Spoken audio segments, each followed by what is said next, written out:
Hello ladies and gentlemen, and welcome. Today we are going to be taking a sheepish look at Super Mario Odyssey on the Nintendo Switch. And what can I say about this game other than it's the first Mario game for a very long time that I've been really excited about. In fact, ever since Mario Galaxy, this has been the first one that's truly gripped me in sort of a hype building way. And it's come out, and every single expectation I had for this game is met. This game is, oh, it's so good. Like, every aspect about it I love. Now, what is the game? Well, basically, it's a Mario game in the style of Super Mario 64 and Super Mario Sunshine in a way. Although it seems to stem a little bit more in terms of inspiration from the likes of Banjo-Kazooie and Banjo-Tooie, where you're basically plopped into this massive world, and you have a ton, and I mean a ton, of collectibles to find as you wander about. Basically, there's 999, I think, power moons in this game to collect, and they just littered about here and there. And you're basically free to explore the worlds as you so choose in order to find these. Now, some of them are just sort of littered about, you know, just popped anywhere, but a couple of them also have their own unique objectives that you need to accomplish to get them as well. And this game is just, it's very interesting in that it's linear, but not at the same time. Now, what do I mean by that? Basically, what I mean is, as you enter a world, you basically have two options up to you about how to approach that world. You can either go straight through the main objectives that the game lobs in front of you and tells you, go here, stupid. Or you can just go off the beaten path. You can just explore and collect the power moons elsewhere, and you don't even need to do the objectives in every single world. Now, a lot of the world does open up as you get more objectives done, but you don't need to accomplish the objectives to get through each world. You just need to collect a minimum amount of power moons to move on to the next world. And I love this. It just means it's so, what's the word here? You can basically play the game as you choose, and there's so many ways to explore. There's so many locations to go, tons of nooks and crannies, and it's just a blast to explore. It really does remind me of Banjo-Kazooie style games, and to a lesser extent maybe Yooka-Laylee, which I know a lot of people wasn't too fond of Yooka-Laylee. I loved the game myself, but you know, that's another thing for another time. But there's tons of challenges to do, and while some challenges sort of repeat over the worlds, like you gotta race against these Koopa Troopas to get from one point to the other in a certain amount of time and so on, like certain challenges like that will sort of pop up a couple of times, so it's not always unique challenges and unique objectives to accomplish, but you know, there's 999 bloody moons in the game, so I can't complain about them reusing a few things here and there.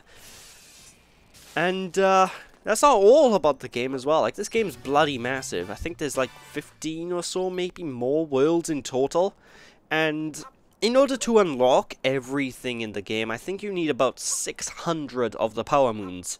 You don't need all 999, I don't believe. I think basically you get like a fireworks display if you get all 999, and that's about it. But as you get through the game, you can unlock these costumes that you can collect by collecting coins. Now, there's two different coins. I'm sort of failing to speak. There's two different coin types in the game that you can collect. There's gold coins and there's regional coins.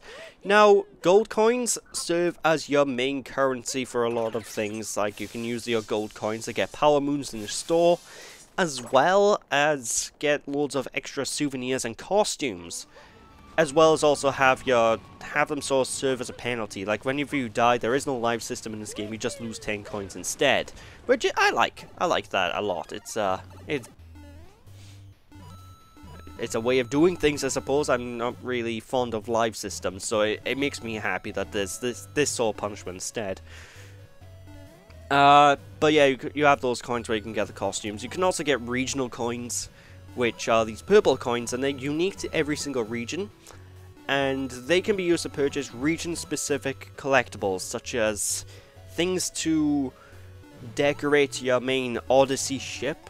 for example, or just region-specific costumes that you will need to pick up to get certain power moves and stuff like that. And the best thing about this game, well, one of the best things about this game, not the best is just how the game handles and controls. It's beautiful. But one of the best things about this game is the fact you can dress Mario up basically any way you want. There is a lot of clothing options available to Mario. So you can dress him up as a pirate and go on a swashbuckling adventure, yar. Or you could dress him up as I don't know, a painter or something. You know, there's a million different combinations. Obviously, I'm exaggerating the number here. It's not actually a million. But there's a lot of combinations of clothing items you can wear. So, you know, you basically have choice between a hat style or a general outfit style. And you can switch between them and you can mix and match them any way you want. So, you can, I suppose you can get a straw hat and your typical pirate wear. If you want to look like Luffy from One Piece or something, you know, ladies and gentlemen. And it's just bloody brilliant. I love it. I've been enjoying the game through and through. Not only that, the game looks so good. So good. It's just, it's mind-boggling to me how good it looks. I was generally surprised. Especially at the water graphics. I'm a sucker for good water-looking graphics. If anyone who knows me will tell you, if the game has nice water graphics, I'm immediately going, that's nice. I like that. So, yeah, the game looks fantastic, sounds fantastic. The soundtrack is your typical amazing Mario orchestral score. And for the first time, it has a lot of... Well, I say a lot. It has a couple of vocal tracks in it this time around, which surprised me. It's very... Now that I think about it, it's very Sonic Adventure in a way. Like, a lot about this game does sort of scream Sonic Adventure-esque game.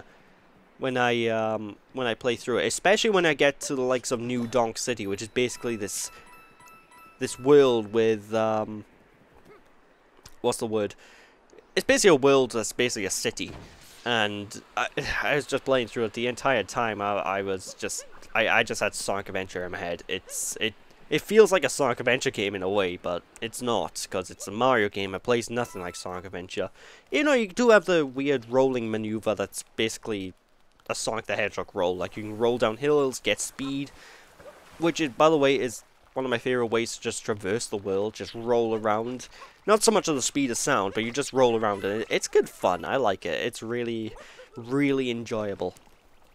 So, yeah, I've definitely been enjoying this one. And again, like, you can sort of approach things any way you want. Like, in New Donk City, as I've already mentioned, I basically went through the entire first bit of that level to have the world open up. Then I was able to basically complete that world without even actually doing the main world objectives. Although if I was you, I'd do the main world objectives for that world. The way it goes is spectacular. I absolutely love the ending of that world. But, yeah. Can't say much about the story though. It's your typical Bowser kidnaps Peach sort of fare. Although this time he wants to marry her, so you know, Bowser's getting somewhere, I suppose. But the game is filled with charm. I've been playing it basically constantly. I haven't got 100%, but I've completed every mainline world, and I'm basically going through the post-game stuff now at the time of recording this. So, yeah, I've been impressed by the game. It's potentially contender for my game of the year next to Sonic Mania. It's so good. I've just been playing it constantly. So I think that's basically all I can really say about the game. Like, let's see. Yeah, I don't want to give too much details away about the game because there is a lot of charm and love in here. So there we go. So thank you all for watching. Hope you all enjoyed. Don't be sheepish, people. Now catch you all again. Bye bye.